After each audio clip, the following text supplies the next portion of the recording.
अस्सलाम वालेकुम। गेम तो सब लोग खेलते हैं। क्या कभी आपने सोचा है कि जो डेवलपर्स होते हैं, जो गेम बनाते हैं, वो कितना ज़्यादा पैसा कमाते हैं? तो आज मैं आपको लाइव दिखाऊंगा भी कि जो डेवलपर्स होते हैं, जो गेम बनाते हैं, वो कितना ज़्यादा पैसा कमाते हैं। तो हमारे 3 टॉप्स की गेम्स मैं आपसे शेयर करने जा रहा हूँ, उनके स्टैट्स। तो ये हमारे पास मैंने टीम से अपने स्क्रीनशॉट मंगवाए हैं। ये एक गेम है जो हमारी आलमोस्ट एक दिन का 1800 से $1900 बना रही है, जो कि आलमोस्ट महीने के $4000 बनते हैं। इसी तरह से दूसरी गेम है KB Samstead है, जो कि हर महीने हमें आलमोस्ट 5000 एवरेज डॉलर दे रही है। और जो सबसे ज़्यादा कमाने वाली जो गेम है हमारे पास, वो है आलमोस्ट ये $4000 एक दिन का बना रही है, और एवरेजली महीने का, जैसे लास्ट मंथ आप देख रहे होंगे $1,05,000 उस गेम ने हमें दिया है। सो आलमोस्ट इसमें से जो 40 to 60% जो नेट प्रॉफिट होता है। सो हेयर मी सलाहुद्दीन अमीन, CEO प्लेज़ोन। अब प्लेज़ोन क्या है कि प्लेज़ोन एक गेमिंग कंपनी है जिसके अंदर हम डेवलपमेंट करते हैं, गेम्स बनाते थे, उसको पब्लिश करते हैं। तो अब नेक्स्ट प्लान क्या है और क्या अपॉर्चुनिटी, आप एक गेमिंग बिजनेस में कैसे एंटर हो सकते हैं, वो सारी अपॉर्चुनिटी मैं अब आपको एक्सप्लेन भी करूँगा, और आप उसमें कैसे शामिल हो सकते हैं, सारा कुछ मैं आपको यहाँ पे बताता हूँ। सो हमारे पास ये प्लान है, आपको ये नज़र आ रहा होगा, ये प्लेज़ोन हमारी जो कि मेन कंपनी है, जिसके अंदर हम अब काम क्या करने जा रहे हैं। ऑलमोस्ट अभी तक हम अल्हम्दुलिल्लाह 3 से 4 ऐसे गेम इसमें पब्लिश कर भी चुके हैं, और नेक्स्ट जो हमारा टारगेट होगा कि अगले 1 साल तक हम ऐसी 10 गेम्स लॉन्च करेंगे जिनका टारगेट होगा $500 पर डे, यानी कि $500 पर डे हमने एक गेम से कमाना है। तो अगर हम उसकी बात करें तो एक दिन का $5000 बनते हैं। इस लेवल पर हम पहुंच सकते हैं, और अगर हम इसको 30 से मल्टीप्लाई करेंगे, एक महीने में हम आलमोस्ट $1,50,000 बना रहे होंगे इस प्लान के मुताबिक। तो अब होता क्या है कि हम अगर 10 गेम्स लॉन्च करते हैं, सो ऐसा हरगिज़ नहीं होता कि आपकी सारी की सारी गेम्स कामयाब जाएं। ऐसा होता भी है कभी कभार नहीं भी होता। जो हमारी रेशो है कि हम 10 में से कम 5 से 7 गेम्स को कामयाब कर रहे होते हैं। तो अब एक मैंने एवरेज निकाली है कि अगर हमारी 4 गेम्स कामयाब होती हैं, जो कि लोएस्ट रेशो है, तो हम कितना बना रहे होंगे $2000 पर डे।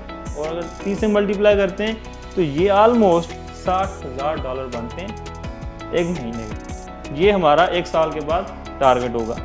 अब इसमें से अगर हम 60% प्रॉफिट मार्जिन की बात करें, जो कि अगर पाकिस्तानी रुपीज़ में कन्वर्ट करो तो 1,20,00,000 बनते हैं। तो इसी तरह से ये 72 लाख जो कि हमारा प्रॉफिट होगा हर महीने का। सही। तो अब आपके लिए अपॉर्चुनिटी क्या है इसमें कि हम ये 72 लाख हर महीने निकाल रहे हैं, तो हम क्या करने लगे, आप इसमें से 10% आउट करने लगे प्लेज़ोन में। तो ये अपॉर्चुनिटी उन लोगों के लिए है जो सबसे पहले आते हैं, जो बड़ा बिजनेस करना चाहते हैं, और वो प्रॉपर हौसला रख के इस बिजनेस में लॉन्ग टर्म गेम में काम कर सकते हैं। तो 10% आउट करेंगे, जिसमें आप एक बंदा भी आ सकता है, 2 बंदे भी आ सकते हैं। ये अपॉर्चुनिटी सिर्फ 2-3 लोगों के लिए है जो 10% को अवेल करेंगे, जो कि 2 करोड़ बनते हैं, जिसकी वैल्यूएशन, जिसकी मार्केट शेयर वैल्यूएशन है। ठीक है। अब अगर वो 2 करोड़ लगाते हैं तो वो मंथली 1 साल बाद कितना हम निकाल रहे हैं, 72 लाख। उसका जो 10% बनता है 7,20,000। और अगर मैं इसको ईयरली काउंट करूं तो कितने बनते हैं, 86 लाख। आप 1 करोड़ लगा रहे हैं तो आपका जो है वो कितने बन रहे हैं, 86 लाख। 1 साल के बाद आप हर महीने इतना प्रॉफिट मार्जिन निकाल रहे होंगे। सही। तो ये गेम है, क्योंकि गेमिंग इंडस्ट्री इस वक्त पूरी दुनिया में हॉलीवुड से, म्यूज़िक इंडस्ट्री से और स्पोर्ट्स इंडस्ट्री से भी बड़ी है, क्योंकि इस वक्त 2021 में गेमिंग इंडस्ट्री ने $198 बिलियन का रेवेन्यू जनरेट किया था। तो कितनी बड़ी इंडस्ट्री है, आपके सामने मैंने आपको स्टैट्स भी दिखाए हैं। अब मज़े की बात ये जो मैं आपसे शेयर करने जा रहा हूँ, इसका प्लान, ये हमारा प्लेज़ोन का प्लान है 1 साल का। अब हम क्या करेंगे, इसको कोशिश करेंगे कि 6 महीने के अंदर इसका ब्रेक इवन करें, इसको प्रॉफिट में लेके आएँ। ठीक है। और इसमें जो हमारे पास इन्वेस्टमेंट आ रही होगी, उसमें हम 30% डेवलपमेंट पे लगाते हैं और 10% पब्लिशिंग में लगाते हैं, जो कि हम पब्लिश करते हैं, ASO करते हैं गेम्स की। फिर उसके बाद मार्केटिंग करते हैं, जो सबसे ज़्यादा बजट हमारा वहाँ पे लग रहा होता है। ठीक है।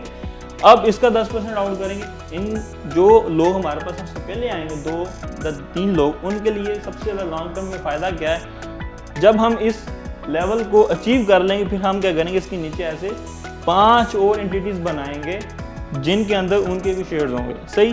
तो उनका भी जो हमारा एक एंटिटी का जो टारगेट होगा यही होगा सेम। और अगले 2 साल तक आप अंदाज़ा लगा सकते हैं हम किस लेवल पे पहुंच सकते हैं।